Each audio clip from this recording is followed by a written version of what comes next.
Well, news out of Washington. Wisconsin Congressman Mike Gallagher announced over the weekend he will not seek re-election this fall. And that sets up a closely watched race to replace him, as political reporter Will Keneally joins us to explain. Will? That's right. Mike Gallagher is one of the big-name Republicans to watch out for in Wisconsin, generally considered to be a rising star in state politics.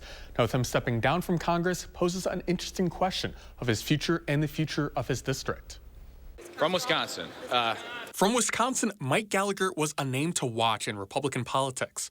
During the tumultuous vote for Kevin McCarthy as Speaker, Gallagher's name was briefly floated as an alternative to be the country's most powerful Republican.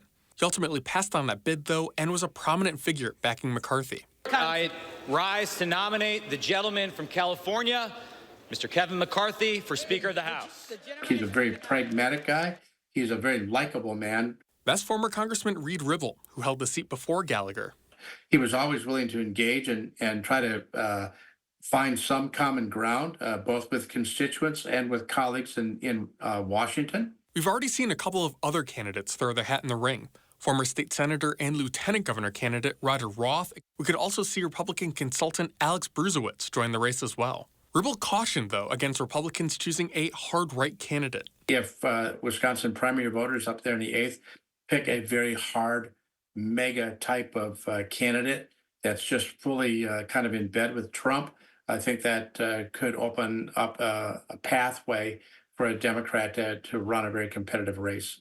As to Gallagher's future, some politicos have already talked about the possibility of him running against Governor Evers in 2026. He may come back and run for something at some point. He's a young guy. He's only 40 years old.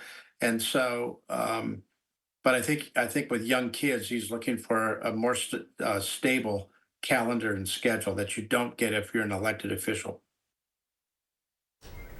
Now, one of the open questions, too, is about timing. Gallagher was one of the few Republicans to break rank on the vote to impeach Biden's Homeland Security Secretary. Ribble says not to put too much stock into that. It's not a decision that Gallagher came to within the last week.